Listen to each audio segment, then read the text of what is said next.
Okay, so let's get started. Good day and welcome everyone from all time zones. This is the Introduction to Tribal Mitigation Planning webinar training. My name is Kathleen Carlisle. I'm a mitigation planner with FEMA's National Mitigation Planning Program at FEMA headquarters. And I'm joined here by a few members of the team, Jenny Burmester, Brianna Jordan, and Sarah Holly, and Claire Fetters. Sarah will be going over some logistics here for the webinar in a moment, and all of those folks will help navigate our Q&A box and everything else as we move through the webinar today.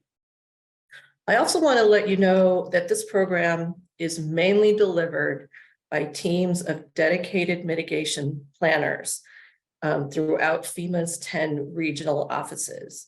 And I understand we do have a number of FEMA folks on the webinar, and we truly do work as a team. So I just want all of the tribal members and officials on the call today to know that, and I really encourage you to reach out to your regional tribal liaisons for an introduction to your regional mitigation planning contacts if you haven't done that already. Okay, Sarah is now going to go over a few logistics. Take it away, Sarah. Thank you so much, Kathleen, and welcome everyone. Just wanted to get folks familiar with Zoom, although I think most folks probably are. We will have an opportunity for a question and answer session later on in the webinar. So we invite you to use the Q&A box to ask any questions, and we will be going through those later after Kathleen finishes.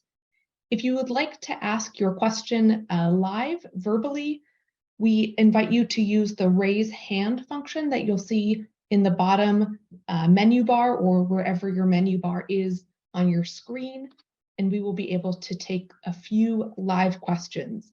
If we do not get to your questions or we are not able to address them during the Zoom today, we will have an opportunity and we'll make sure to follow up with folks, including sharing this presentation later following the webinar. If you have any technical issues or questions, please reach out to myself, Sarah Holly, or my colleague Claire Fetters, who has been putting some things in the chat, and we will try our best to address any of your technical questions. Thank you so much. Thanks, Sarah. Okay, so first we just want to talk about the purpose of today's webinar. And I'm going to give you a tiny bit of background first. One reason we're doing this at this point in time is that FEMA is planning to update the current Tribal Mitigation Planning Guidance, which is our 2017 Tribal Mitigation Plan Review Guide. And some of you on this call may be familiar with that, and some of you may be brand new to mitigation planning. But we are planning to hold a virtual tribal consultation toward the end of July 27th. This will be announced soon from the FEMA Tribal Affairs webpage, hopefully within days. And in advance of this consultation, we wanted to provide an overview of mitigation planning for tribal governments, tribal officials, and others that may assist in developing and updating tribal mitigation plans.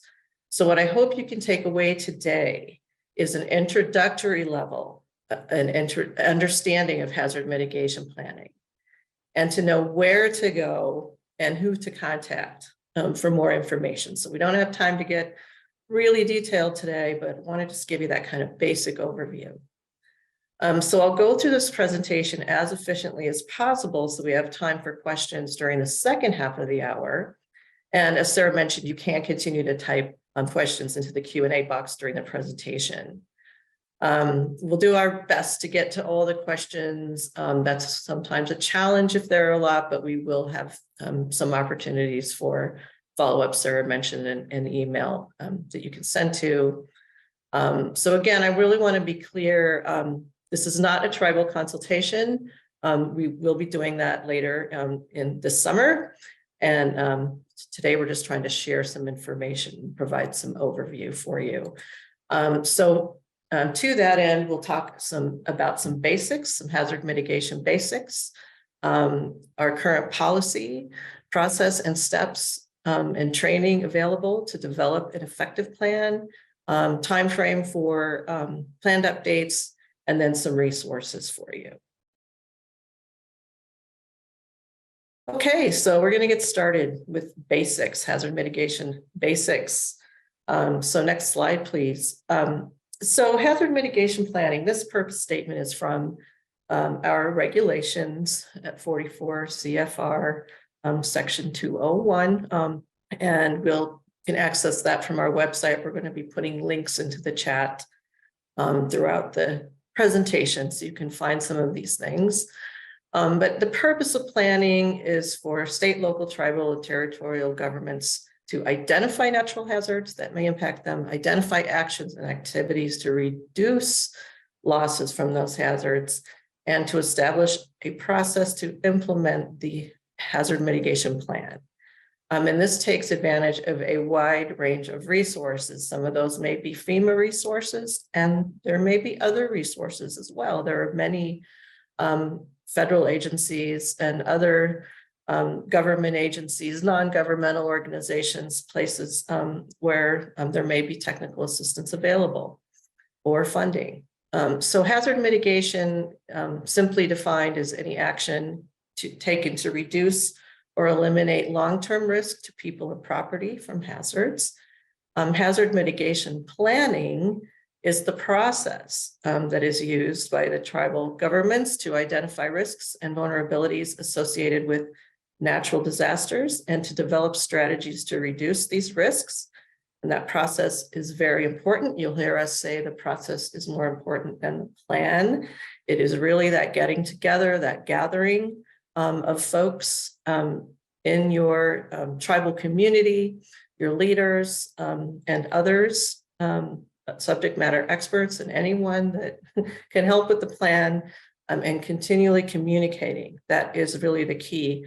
And then this process results in a document, which is a community-driven and living document that can be used as a valuable guide for risk reduction activities and to build resilience for the tribe. So just three important definitions to remember. Next slide, please. So there are several benefits of mitigation planning. First of all, it increases awareness of risk. These disasters happen, and it's good to have that advanced awareness and to be thinking about it, just to be prepared and ready to put your plans in action to reduce that risk. They allow tribes to reduce risk in alignment with tribal values and tribal priorities. So really it's up to the tribe to decide, what's valuable, how do we protect this? Of course we have our planning requirements, but a lot of this is really defined by the tribe. Identify assets that are vulnerable to natural hazards, and for tribes that could be assets in the tribal planning area, but there may be assets that are off tribal lands. It's really a comprehensive thought process for the tribe. And tribes, very importantly, tribes can work with partners to leverage resources, knowledge, and funds to do mitigation. And of course, grant eligibility. A FEMA mitigation plan is a requirement, an eligibility requirement for certain FEMA programs. So we'll talk a little bit more about that in a couple of slides. Okay, next slide is talking about our what we call plan coverage. And just to show you that currently, or as of March 31st, we have some new data coming out shortly. 246 tribal governments have current FEMA approved tribal mitigation plans. And over time, the tribal regulation was put in place in, I believe, around 2007. And over time, we've had as many as 300 tribal governments with FEMA approved mitigation plans and engaging with us. And certainly that number has gone up in the last 7 years or so, since the Sandy Recovery Improvement Act passed, and tribes have the opportunity now to be recipients to get a disaster declaration from the president for the tribal government. And I think that has been another influencer for tribes to get hazard mitigation plans approved. We also, all 50 states, DC, and 5 territories have hazard mitigation plans, and almost 25,000 local governments. Next slide, please. So this is something I do want to go over because tribes have an opportunity to configure their plan in a number of ways. And we call this sort of the type of tribal mitigation plan. Oftentimes, perhaps this is the more prominent methodology, is a tribe will do a single jurisdiction plan, a tribal only, just for their tribe. And, you know, bring their tribal members together, maybe cooperate with some external partners, which is important, but it is a single tribe plan. But that's not the only way that can be done. Tribes can also partner with other tribes if it makes sense geographically or if their risks are similar.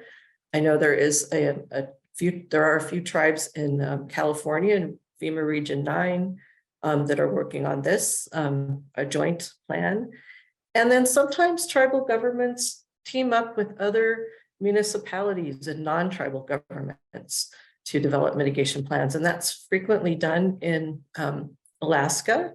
Alaska Native villages frequently team up with some of the neighboring municipalities. Maybe these are very small villages and it just makes sense to team up and share resources.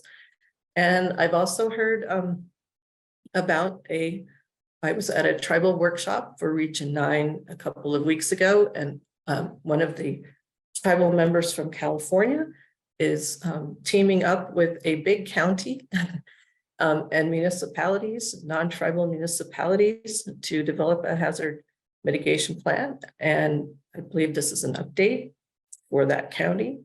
And the specific reason given is to strengthen the partnership with that county. So back to the benefits of hazard mitigation planning, strengthening partnerships, building partnerships is one of the big benefits. So it really is up to the tribe. But an important takeaway here is that regardless of how, this is important for FEMA reviewers to understand also, regardless of the configuration, the tribe's portion of the plan, the tribal plan, sometimes that's an annex, but whatever is unique to the tribe for that plan, regardless of how the plan is configured, will be reviewed against 44 CFR section 201.7. That is the planning regulation that applies to tribes. So that's just something important to remember. Next slide, please. Okay, just some quick, I'll go quickly here, just sort of the who does what. FEMA will oversee pre and post disaster mitigation programs related to tribal mitigation planning. FEMA can share plan status data and eligibility information with tribes. FEMA will review and approve mitigation plans every 5 years. But the most important takeaway here, as I mentioned earlier, is the FEMA regional planning teams. They're really your go-to, and they provide technical assistance, training, partnerships, and they will do the plan review in the region. So it's really important to reach out to your regional mitigation planners through your regional tribal liaisons and get to know them and work with them as you are developing your plan and as your plan is being reviewed. And headquarters, of course, provides some overarching program management, policy, and training for the program. And next slide. Tribes prepare the plan, update the plan, and they adopt the plan. And I'm going to say adopt a couple of times, adopt. The plan is not officially approved until the tribal leaders adopt it, the tribal council or whoever in the tribe is responsible for officially adopting that plan. So very important to remember that and have that thinking about think about that up front and how to involve them and how to ensure that happens in a timely manner so that the plan can be approved. And tribes can coordinate directly with FEMA or through the state if that works for them, if laws allow for that, et cetera, for plan review and approval. And often that has to do with how the grants are the grants are obligated and whether or not the tribe is an applicant recipient, meaning directly applying for the funding. As I mentioned, tribes can be recipients now with the, under disaster declarations, and sometimes tribes are sub-applicants. So I don't want to get too much in the weeds with that. That's hazard mitigation assistance. Again, it's important to reach out to your region to figure out what the best way to work that is for your tribal government. But it's just important to know that there are these options, and that's described also in our current tribal mitigation plan review guide. Also, it's important to remember that the plan has to be updated and approved every 5 years. So it's important to keep an eye on that and make sure you're working with your planning process that I talked about, keeping an eye on that approval expiration date, because you don't want to get into a situation where your plan expires. And I realize that sometimes there are a lot of factors that go into that, but it's just important to at least remember that and make sure all the new members of the tribal council and as that turnover happens are aware as well. Okay, next slide, please.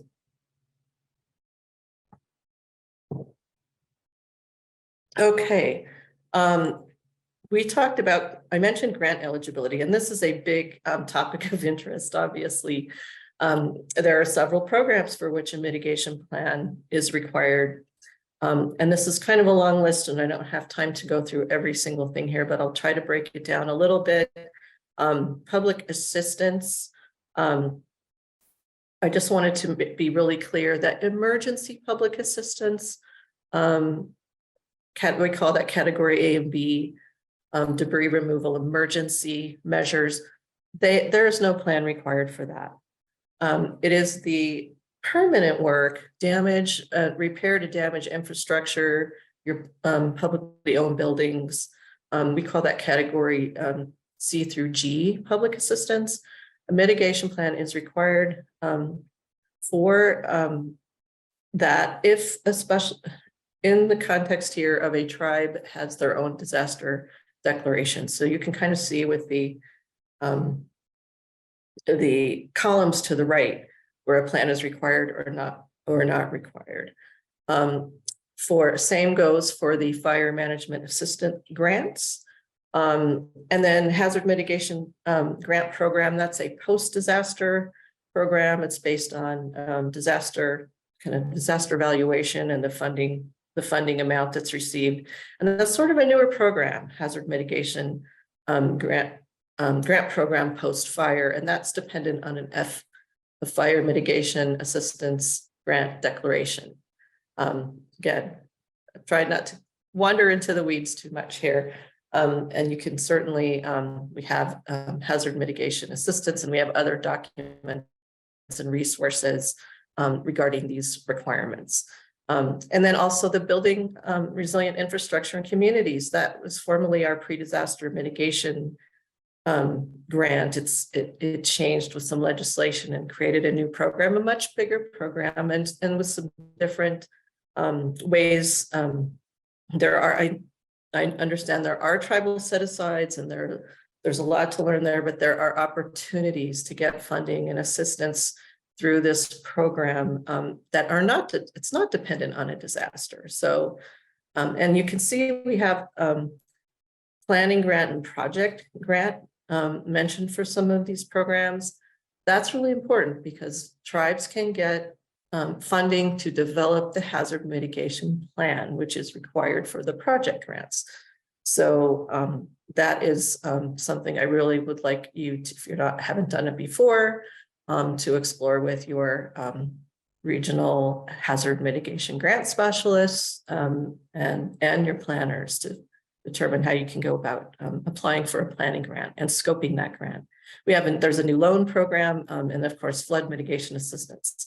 So that's all I'll say about that for now, but I know there's always a lot of interest in this, and there are a lot of resources and experts to talk to. Okay, and let's move on, Sarah, to current policy, process, and resources. So when we updated the mitigation, the tribal mitigation planning guidance in 2017, that was the release date. We began the process in 2016. This was updating the 2010 guidance. And the team that was working on this decided that it would be important to have some guiding principles for mitigation planning. And these guiding principles really are, they're for tribes to understand, but they're really for the plan reviewers, for FEMA.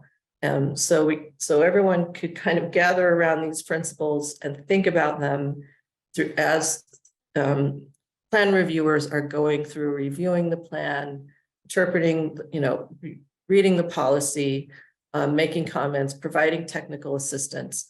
Let's have some guiding principles around this for tribes. So those principles are nation to nation, recognizing tribal sovereignty, and that this is, really the tribes. Actually, all of these principles are very connected, but this is the tribe's plan. Every tribe is unique, and really recognizing that relationship, which is different from state to local and et cetera, FEMA to local, state, and state to local. So very important principle. And based on that, foster cooperation and understanding, focus on the mitigation strategy, which is really where the goals are developed and the actions are developed, and it's really where the progress is made in mitigation planning. Considering intent, which means looking at the intent behind the regulations, not just exactly what they say, and looking at the entire plan, in addition to looking at each requirement. So when you look at the guide and you look at the plan review tool, there are these individual requirements, but really looking at that holistically as well as just an individual requirement. And then I've already mentioned the process is important as the plan itself. And this is the tribe's plan, which is, again, every tribe is unique. There are lots of different ways that tribal lands are managed and distributed. It's all different. So the tribe really has the ownership and can define how this mitigation plan will look for their particular tribal nation, tribal government. Next slide. So this is just a circular graphic that's in the Tribal Mitigation Planning Handbook, which is a companion to the 2017 guide. And we like the circular graphic, and especially the text at the very top, which reminds everyone that this is not just a one and done process. It's a consistent process. It's has to continue on beyond the approval of the plan. What is changing? How well the plan is working, socializing that plan with your leadership. So that's really the intent here. And in the next slide, I'm going to talk about these 7 steps. And there are, you will see graphics with 4 steps in mitigation planning. For the tribes, we expanded this to 7 to really accentuate that mitigation strategy and kind of break out those steps. So, and this is again, based on the handbook. Okay, so now we're going to talk about each of these steps. I'll try to be efficient because I know I'm running low on time here. So describing the community, again, tribes have unique land use. Sometimes The tribal land is not contiguous. Sometimes there are assets located elsewhere. There's the membership role of the tribe, and then there are the members that live in the tribal land. So there are different ways to describe, how the tribe will define the public for their planning process and their particular unique aspects, community and tribal aspects. So that's really what's behind step number 1. And that's also very much a part of the planning process. And in the current guide, that's mostly in section A of the 2017 guide. Identify your hazards. So what types of natural hazards could affect the planning area? That could include flooding or earthquakes, severe storms, whatever potential hazards there are. And then how severe might the flooding be? And what is the probability of the flooding occurring? And we certainly have climate change. And in the 2017 guide, we talk in this risk assessment section about changing weather patterns and climate change. FEMA's talking more overtly about climate change now, and it's obviously happening. Tribes know that it's happening. In 2016, we had many comments from tribal governments about the observation of climate change. And obviously for many, hundreds, thousands of years, some tribes said we've observed our environment and the climate. So we're obviously seeing some acceleration there and some challenges. So that is also part of that risk assessment in section B.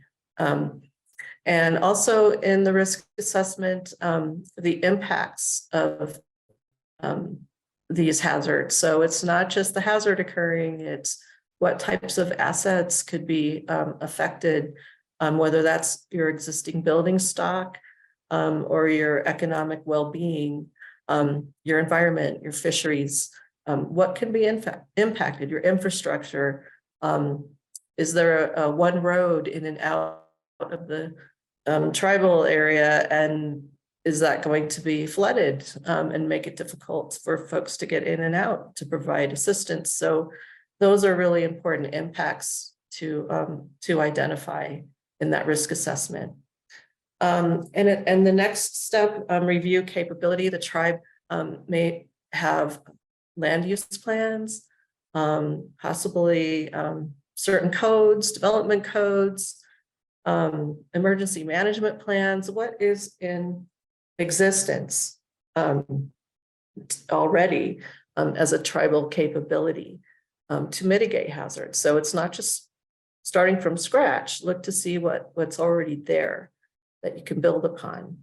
And number 5, develop that strategy, which is really looking at what are the goals? What are the goals and actions that the tribe can take to mitigate? And this might start to think about possible projects that could be funded, or certain ordinances or other development of land use planning goals or something. It doesn't have to be a brick and mortar project, but certainly that's something to keep in mind as you develop that strategy. Just really think through everything that could, all kind of brainstorm actions that you can take. And then number 6 is developing an action plan. And that's really prioritizing those actions. Which actions can you put in place sooner rather than later? What kinds of criteria will you use to determine which actions to take? Some may just not be feasible right away.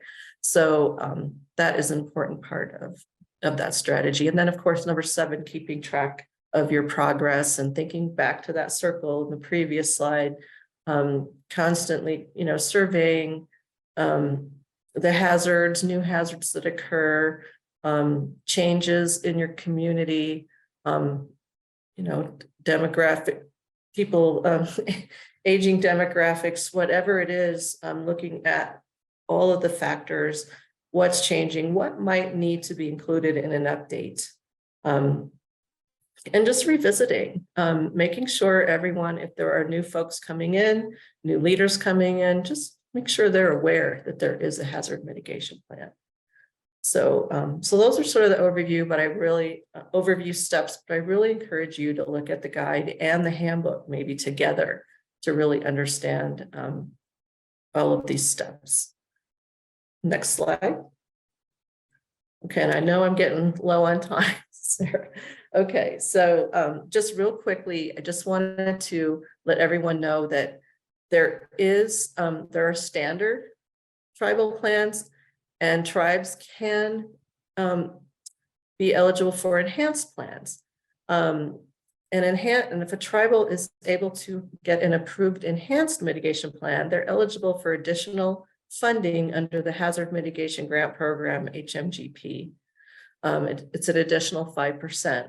In addition, so the standard is 15%. So in order to do that, this is outlined in the guidance sections F through I. And really it is, the tribe must show, they must demonstrate that they have an enhanced program, which is integrating the mitigation plan and mitigation actions with other across various sectors, with your housing sector, your economic development, health and social services, et cetera, and other planning initiatives. And that's described in the guide. So I encourage you to take a look at that, and really demonstrating a commitment to increased activity for mitigation. Maybe you have some disaster mitigation plans, and I know FEMA has some guidance on how to develop a, not a pre-disaster mitigation plan, a recovery plan, excuse me, a recovery plan, a disaster plan, recovery plan.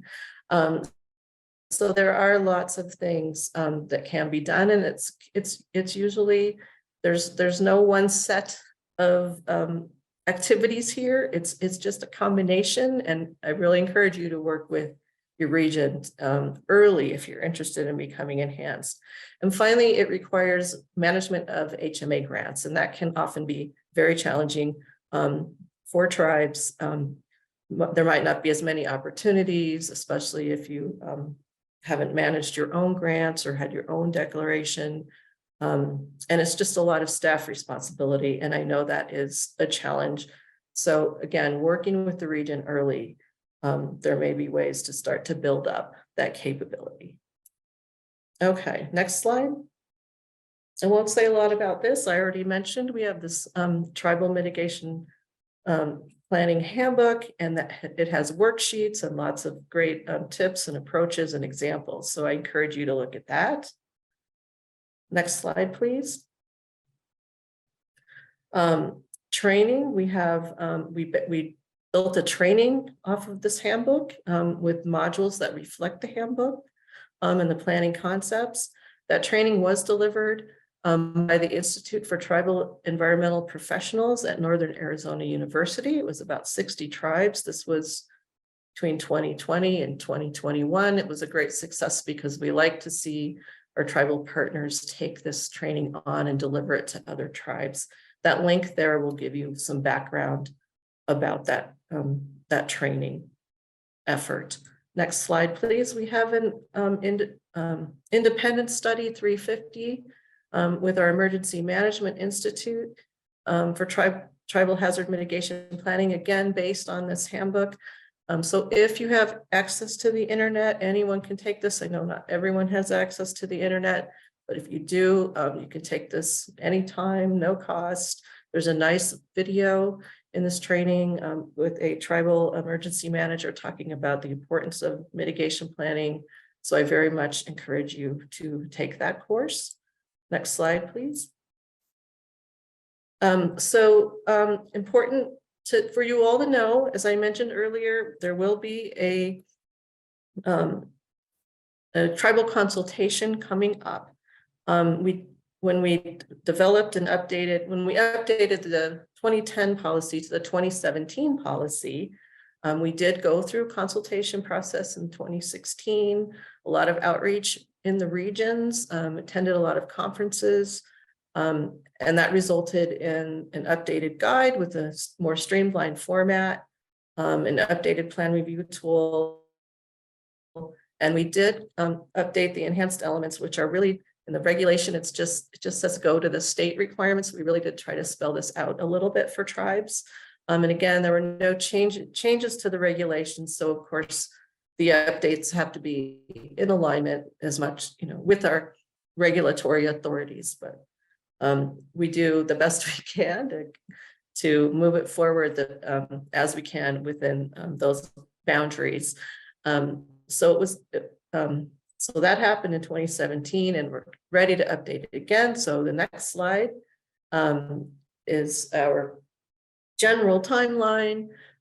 We are now this summer, as I mentioned, doing tribal engagement, consultation, listening sessions where we can. We're still trying to work out some potential additional. We have one virtual scheduled for July 27th. We're trying to schedule some additional in-person and possibly additional virtual consultations. We'll see what's possible.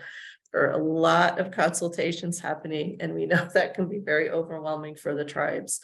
And there's so many days and ways to do this, but we will do everything we can throughout regional outreach as well to get feedback. Also, we'll work on updating the plan itself, drafting the update, and that will have to go through a number of reviews. I don't anticipate it would be ready until probably late in 2024. And then we will finalize it and have more webinars, roll it out and socialize it with everyone. And we usually allow for a year before that becomes effective. So that's the general timeline. Next slide, please. Okay, real quick, information and resources. Important takeaway here, FEMA Tribal Affairs webpage. Please keep an eye on that. Please reach out to your FEMA Tribal Liaison. They are in the loop on this. And we will share information with all of our planners and everyone kind of in the loop on when the consultations are happening, and also for just general information about mitigation planning. So reach out to your tribal liaison to reach out to your planners in the region, and also check our websites. And then finally, all of these, we talked about the guide and the handbook. There's a fact sheet for tribal mitigation planning. EMI has a curriculum for tribal mitigation planning, and there is a YouTube playlist. Next slide. Okay, and if you can, sign up for Gov Delivery. That's a great way to stay informed. I already mentioned the Tribal Affairs webpage.